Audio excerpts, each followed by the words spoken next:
आईचा फ्लाईटचा एक्सपिरियन्स आणि मेन म्हणजे आईची ही जी सोलो ट्रिप होती आपण त्याचा एक्सपिरियन्स बघूया. कारण इंटरव्ह्यू पर्यंत तर सगळ्यांनाच आम्हाला क्युरियोसिटी होती की काय होणार कसं होणार, पण त्यानंतर आई कसं सोलो ट्रिप करणार याचं पण खूप सारा गोंधळ सगळ्यांच्या मनामध्ये चालू होणार की आई जाणार का. आणि मेन म्हणजे आमच्यापेक्षा आईला जास्त होतं की जसं मी म्हटलं की आईने कधी एकटीने ट्रॅव्हल नव्हतं केलं की चला मग आता आईचा आपण फ्लाईटचा एक्सपिरियन्स बघूया. आई तुमची फ्लाईट कधीची होती? 7 तारखेचे होते, रात्रीचे सकाळचे 2 वाजताचे होते. तर आम्ही लवकरच निघालो घरून. तुमच्याकडे किती बॅग्स होत्या? 23 किलोच्या 2 मोठ्या होत्या आणि 8 किलोचे हे होते का चेकिंग बॅग होती. हा हा, छोटी. तर जसं तुम्ही आधीचा व्हिडिओ बघितलाच असेल, जर त्यामध्ये मी सांगितलं होतं की सिंगल पर्सन येणार असेल तर तो 2 चेक इन बॅग आणू शकतात 23 किलोच्या. आणि आपली जी कॅरी ऑन बॅग आहे एक तर ही 12 किलोची आणू शकतो किंवा 8 आणि 5 अशा लॅपटॉप आणि कॅरी ऑन अशा 2 सेपरेट करू शकतो, अशा बॅग आणू शकतो. तर ती बॅग तुम्ही समजा तिथे उतरल्यानंतर ट्रॉलीमध्ये टाकले आणि गेट पर्यंत. तर मग गेट पर्यंत तुम्हाला आदित्य भाऊने हेल्प केली गेट पर्यंत न्यायला. आणि फर्स्ट गेटवर पासपोर्ट चेक करतो आणि आधार कार्ड आणि डॉक्युमेंट पाहतात. अच्छा, तर तुम्हाला म्हणजे एअरपोर्टच्या आतमध्ये जाण्याच्या एंटर करायच्या आधी आईचा त्यांनी पासपोर्ट आणि आधार कार्ड चेक केलं, त्या व्यतिरिक्त काही डॉक्युमेंट चेक केले. हा, आणि मग तुम्हाला मला व्हीलचेअर पाहिजे होते, तर व्हीलचेअर मला थोडीशी उशिरा मिळाली, पण तर ते म्हणाले की तुम्ही आतमध्ये गेल्यावर चेकिंग झाल्यावर तुम्हाला व्हीलचेअर नक्की मिळतात. अच्छा, म्हणजे तुम्हाला व्हीलचेअर एकदम एंट्रीला लगेच डॉक्युमेंट चेक केल्यावर तिथे नाही मिळाली. ओके, सो व्हीलचेअर ही कधी कधी आपल्याला एंट्रीला मिळतं, पण प्रत्येक वेळेसच मिळेल असं नाही. आणि एंट्रीला मिळतं पण आपल्याला त्यासाठी वेट करावं लागतं. तर म्हणूनच आपल्याला कोर्टला 2 ते 3 तास आधीच जायला पाहिजे, कारण आपल्याकडे बॅग्स असतात, कधी आतमध्ये रश असू शकतो आणि आपल्याला बॅग चेकिंग करावं लागतं. परत जसं मी तुम्हाला आधीच्या व्हिडिओमध्ये सांगितलं होतं की आपल्या बॅगमध्ये जर सामान 23च्या वर भरलं किंवा असे काही आयटम्स असेल जे की अलाउड नसेल, त्यावेळेला आपल्याला त्या स्पेसिफिक टाईममध्ये सगळं मॅनेज करावं लागतं. त्याच्यामधले जे काही सामान आहे, एक तर आपल्यासोबत फॅमिली मेंबर आले तर त्यांना आपण रिटर्न देऊ शकतो किंवा मग आपल्याला तिथे थ्रो करावं लागतं. या प्रोसेसला वेळ लागतो, त्यामुळे कधी पण एअरपोर्टला लवकरच जायचं.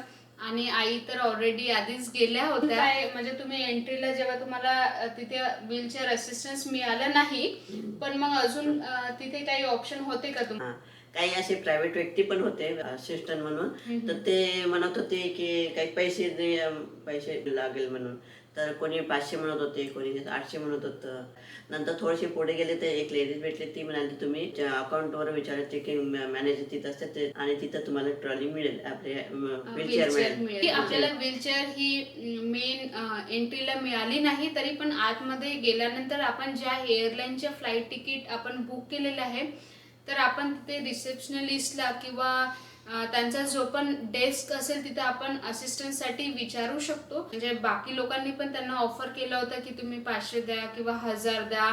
तर अशा पण काही प्रायव्हेट ऑफर्स त्यांना दिल्या होत्या ज्यामध्ये आपल्याला पैसे पे करावं लागेल. नंतर ती ट्रॉली घेऊन मी ब्रिटिश एअरवे लाईनच्या काउंटर जवळ गेल्यानंतर तिथे विचारलं तर ते म्हणाले हो तुमचे पूर्ण प्रोसेस झाले की तुम्हाला ते व्हीलचेअर मिळणार. ब्रिटिश एअरवेचं आम्ही फ्लाईट बुक केलं होतं. मग आईने तिथपर्यंत सामान नेलेलं. तिथे गेल्यानंतर मग त्यांना व्हीलचेअरचं असिस्टन्स मिळालं. त्यांनी तिथे विचारलेलं की व्हीलचेअर रिलेटेड, कारण त्याला गेटवर मिळालं नाही, तर आपल्याला जर मिळालं नाही तर आपल्याला तिथे त्यांना विचारावं लागतं, मग ते आपल्याला देतात. मग तुम्ही मग ट्रॉली घेऊन त्या ब्रिटिश एअरलाईनच्या अकाउंटवर गेले. अकाउंटवर गेल्यावर त्यांनी मग ते बॅगासाठी पण ओढण्यासाठी पण थोडीशी मदत केली, कारण खूप भारी झाली होती.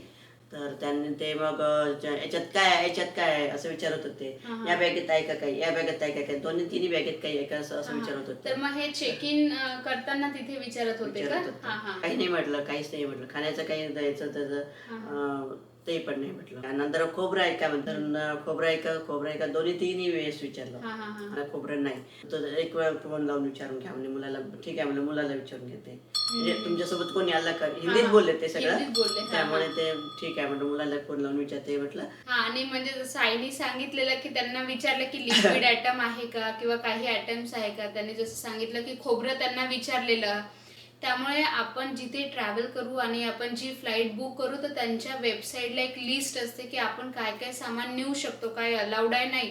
तर आपण काळजीपूर्वक ते सगळ्या लिस्ट चेक करायला पाहिजे आणि त्याच आपल्या बॅगमध्ये असल्या पाहिजे, म्हणजे जेणेकरून पॅरेंट्सला सुद्धा त्रास नाही होणार की वेळेवर गडबड नाही होणार की काय आहे किंवा काय. कारण जेव्हा पॅरेंट्स येतात आपण त्यांच्याजवळ सुद्धा एक रिटर्न लिस्ट देऊ शकतो की या बॅगमध्ये हे सामान आहे. जसं आम्ही आईच्या बॅगमध्ये काय काय आहे, कोणत्या बॅगमध्ये काय काय आहे हे लिस्टवर लिहिलं होतं आणि त्या लिस्ट सुद्धा आम्ही त्या बॅगमध्ये ठेवल्या होत्या की जेणेकरून काही इश्यू नको यायला पाहिजे. तुमच्याकडे 3 बॅग होत्या तर तिन्ही पण बॅग दिल्या की 2 बॅग दिल्या? नाही, तिन्ही दिल्या. ते म्हणाले की 2 बॅग असतात पण ते एक तुम्ही ते याच्यात टाकायला तयार आहेत का म्हणे. हा, तर मी म्हटलं ठीक आहे म्हटलं. तर 2च बॅग तशा अलाउड असतात, पण मे बी आईला व्हीलचेअर असिस्टन्स होतं तर त्यामुळे त्यांनी 3 पण बॅग्स घेऊन घेतल्या. तर मग हे दिल्यानंतर समोर काय झालं, मग तुम्ही कोणत्या काउंटरला गेले? नंतर मग व्हीलचेअर मिळाली. त्यांनी मग मला पुढची प्रोसेस साठी नेलं. तर त्याच्यानंतर पुढची प्रोसेस म्हणजे सिक्युरिटी चेकिंगच्या तिथे गेल्यावर बॅगेतलं पूर्ण सामान काढावं लागते आपल्याला. त्यात मेटलचं असलं तरी काढावं लागतं सामान. आणि बॉटल, पाण्याची बॉटल जी ती सुद्धा तुम्हाला रिकामी करून आधीच करावं लागते. पाणी जर तुमचं ते सांगायचं राहून गेलं, पाणी जर तुमच्या जर सोबत असेल तर पाणी ते आपलं पिऊन घ्यायचं, नाहीतर मग डस्टबिन मध्ये तुम्हाला टाकावं लागेल. काहीतरी तुम्हाला ते 2 पैकी करावं लागेल. पाणी सोबत नाही येतात. नंतर पुढे गेला तुम्ही पाणी आपली बॉटल भरू शकता, पण बॅग जेव्हा चेकिंग होते तेव्हा तुम्ही त्याच्यात ठेवू शकता.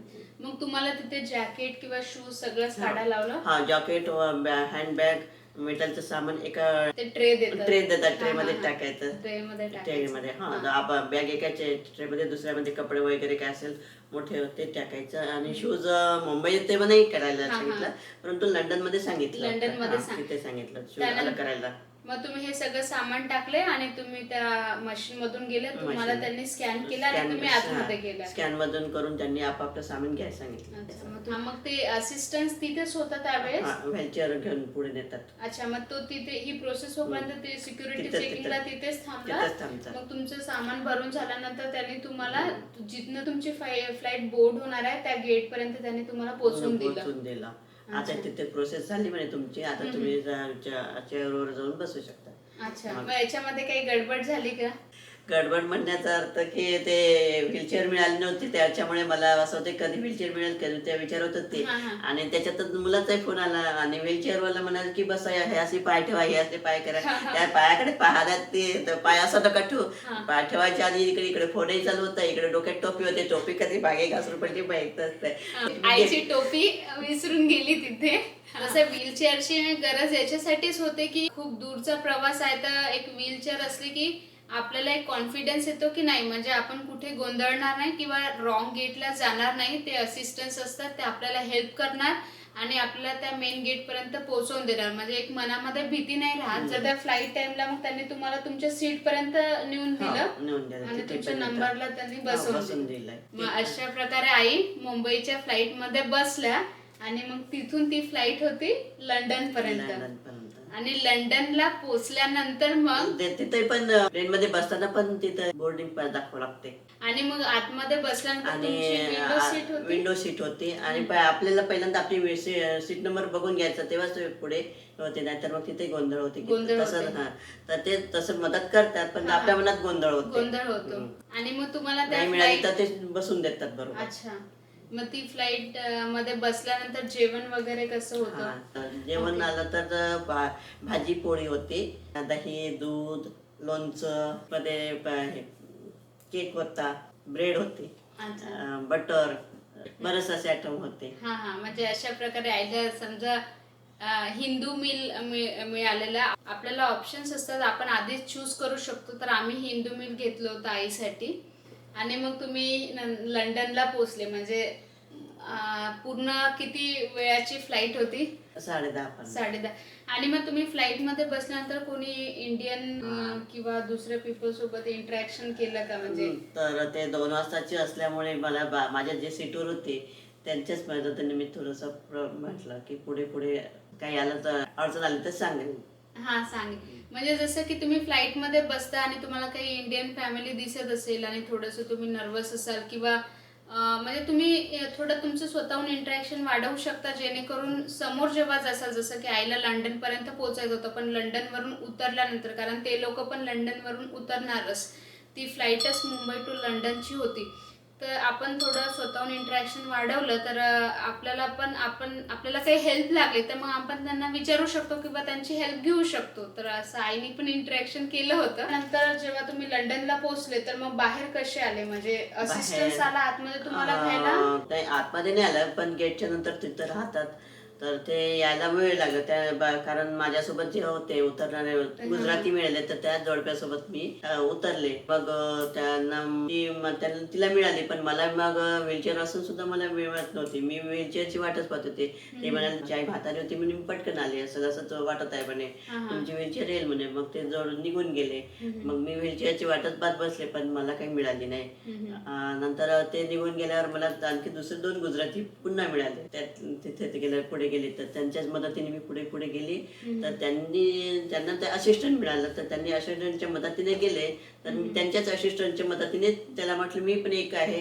ते 2 कॅनडाला जाणार होते आणि मी एक सियाटलला, असं मी त्याला सांगितलं. तर ठीक आहे म्हणे, तुम्ही येऊ शकता म्हणे. मला दुसरं असिस्टंटचं हे जास्त लवकर मदत मिळाली नाही. तर जसं मग आई लंडनच्या तिथे पोहोचल्या तर त्यांना असं तिथे असिस्टन्स नाही आलेला, पण त्यांनी जे इंटरॅक्शन केलं होतं बाकी फॅमिली सोबत, तर त्यामध्ये एक आजी होत्या ज्या की 80+ म्हणजे इयर्सच्या होत्या, त्या सुद्धा चालल्या होत्या कॅनडाला.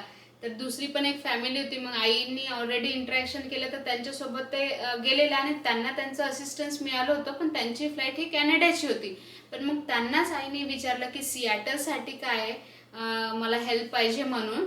आणि मग त्यांनी आईला सियाटलसाठी जे पण गेट होतं तिथपर्यंत आईला पोहोचवून दिलं. तर एक या गोष्टी आपण अशा विचार करू शकतो, इन केस आपण असिस्टन्स असला पण तरी पण वेळेवर तिथे आला नाही किंवा मिळाला नाही तर नुसतं तिथे नाही बसून राहायचं, स्वतः इनिशिएट करायचं. कारण तिथे त्या एअरलाईन्सचे लोक असतात, त्यांचे युनिफॉर्म्स असतात किंवा आपल्याला एक लक्षात येतं की हा इथचा आहे किंवा या एअरपोर्टचा आहे तर आपण हेल्प विचारू शकतो.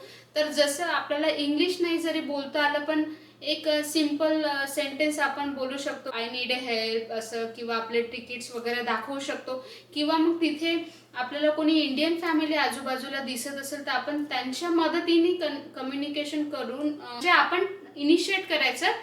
पण असं पण नाही की मला स्वतःहूनच करायचं आणि बाहेर निघायचं. कारण एअरपोर्टमध्ये आपण जेव्हा जाऊ तर असं होतं की एअरपोर्ट खूप मोठं असतं आणि सगळीकडे आपल्याला जसं की भूलभुलैयासारखं सेमच दिसतं सगळे गेट्स. तर त्यामुळे असं गोंधळ नको व्हायला, ही काळजी आपण घ्यायची. तर मग त्यांनी तुम्हाला सियाटलचं तिथे जिथे बोर्डिंग होतं फ्लाईट तिथे पोहोचवून दिलं. पहिली गोष्ट म्हणजे स्वतःहून कधी निघायचंच नाही. हिंदी बोलणारा एखादा तरी व्यक्ती मिळतो, ते असिस्टंट जे असतात ते एखादा तरी हिंदी बोलणारा असतो तिथे. आणि प्रवासी जे असतात ते पण हिंदीत बोलणारे असतात. तर त्यांना विचारायचं की तुम्ही मला याची मदत करू शकता का, एखादा असिस्टंट शोधून देऊ शकता का, त्यांना पण म्हणू शकतो आम्हाला एवढं हेल्प करू शकता का. हेल्प जरी म्हटलं त्यांना तर समजून जाते. म्हणजे जास्त जरी इंग्लिश आपल्याला येत नसेल तर मग जेव्हा त्या असिस्टंट्सने तुम्हाला त्या सियाटलच्या फ्लाईटच्या तिथे पोहोचवून दिलं, तर पण मी एक गोष्ट विसरली विचारायचं की तिथे लंडनला पण सिक्युरिटी चेकिंग होतं का? जसं लंडनला पण सिक्युरिटी चेकिंग होतं.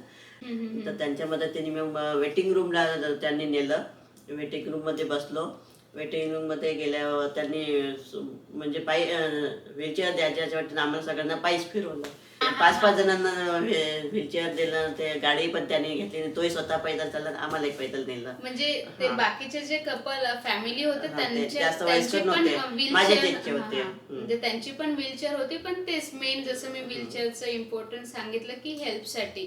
म्हणजे असं नाही की तुम्हाला चालताच नाही आलं पाहिजे या काही तुमच्यामध्ये डिसिप्लिनिटी असली पाहिजे, असं काही नाहीये, हेल्पसाठी.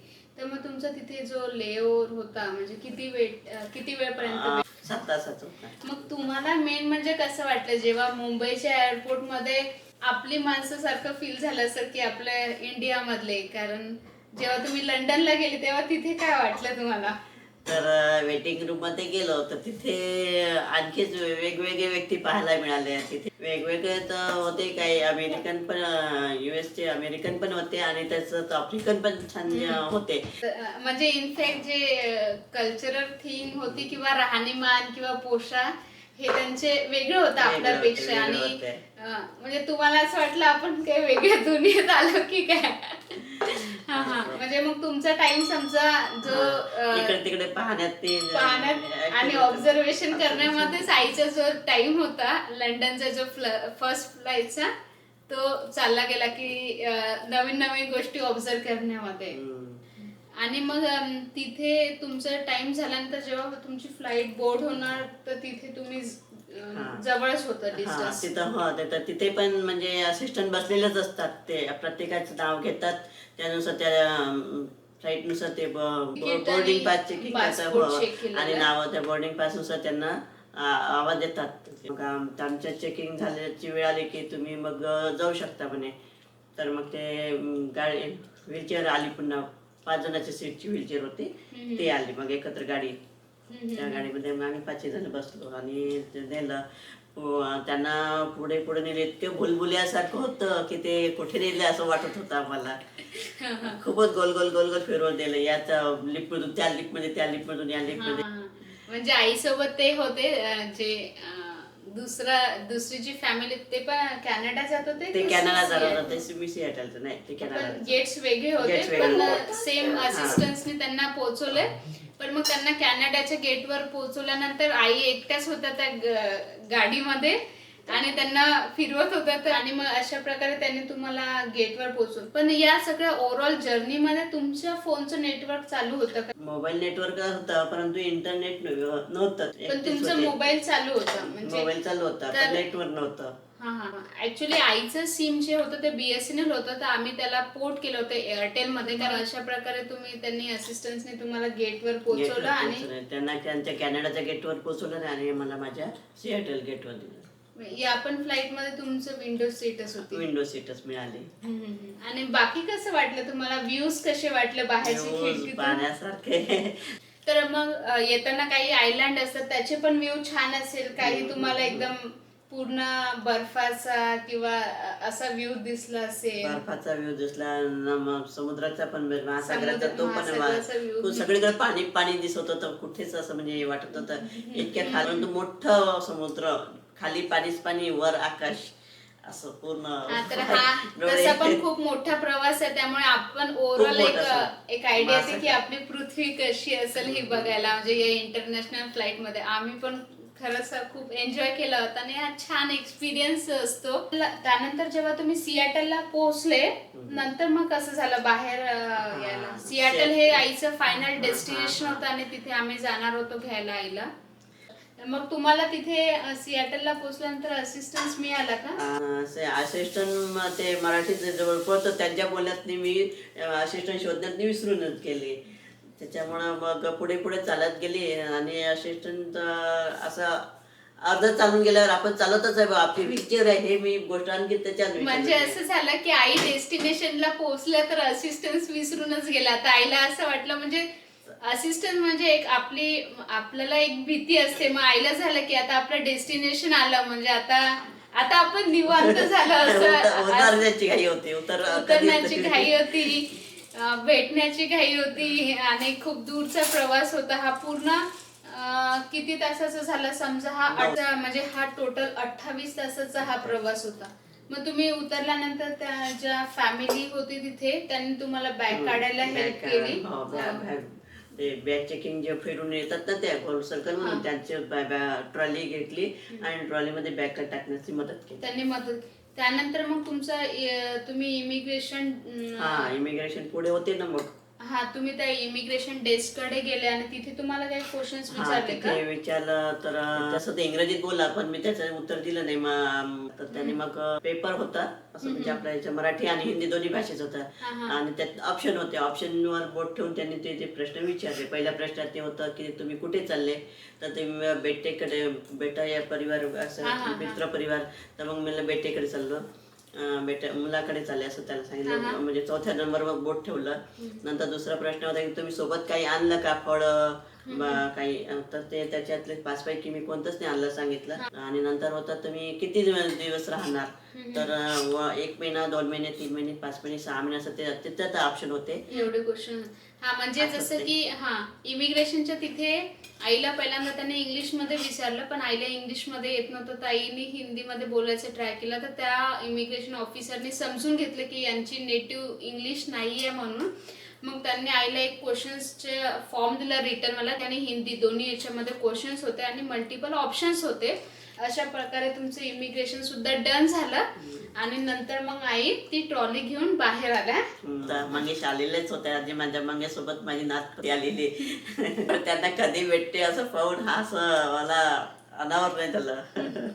तर मग जेव्हा मग आई आल्या आणि आल्यानंतर आणि मनहाचा सुद्धा आनंद गगनात मावेन असं झाला की आजीला भेटायसाठी, कारण आजी याची ही खूप एक्साइटेड होती, आपण असं करू, आपण तसं करू, खूप सारे प्लॅन्स तिचे चालू होते. आणि आईनी पण म्हणजे 1 वर्षाच्या वर झालं होतं बघून खूप आनंद झाला माझ्या नाती. अशा प्रकारे मग आई भारतामधून अमेरिकेमध्ये आला आणि अशा प्रकारे आईचा प्रवास होता. आय होप हा व्हिडिओ तुम्हा सगळ्यांना आवडला असेल, आमचं कन्व्हर्सेशन आवडलं असेल. आणि मी जसं तुम्हाला सांगितलं की म्हणजे पहिल्यांदा आईनी ट्राय केलं आणि मला खूप चांगलं वाटलं की आईनी पण ते ट्राय केलं, कारण त्या कधी बोलल्या नाही, पण त्यांनी तुमच्या समोर बोलायचं ट्राय केलेलं आहे आज. आणि म्हणजे हा व्हिडिओ बनवण्याचा हाच हेतू होता की तुमचे पॅरेंट्स कोणी येणार असेल आणि तुम्ही पण एक काळजीमध्ये असेल आणि पॅरेंट्स सुद्धा थोडे काळजीमध्ये असतात की मी कसं जाणार, काय जाणार, तर तुम्ही हा व्हिडिओ त्यांच्यापर्यंत सुद्धा पोहोचवू शकसाल. त्यांना हे बघून सुद्धा खूप छान वाटेल किंवा एक त्यांना आयडिया येईल. तर मग हा व्हिडिओ मी इथेच एंड करते. आय होप हा व्हिडिओ तुम्हाला नक्की युजफुल होईल. भेटत राहूया अशा छान छान व्हिडिओमध्ये. आणि तुम्हाला अजून समोरचे काही व्हिडिओज बघायचे असेल, आता जसं की आई अमेरिकेमध्ये आलेले आहे, आई कुठे कुठे फिरणार आहे, याच्या रिलेटेड व्हिडिओ बघायचे असेल तर मला कमेंट करून नक्की सांगा. हा व्हिडिओ इथे सेंड करते. आता आणि तुम्ही स्वतःची काळजी घ्या. Bye. Thank you for watching. Like and comment. Subscribe my channel. Bye bye everyone.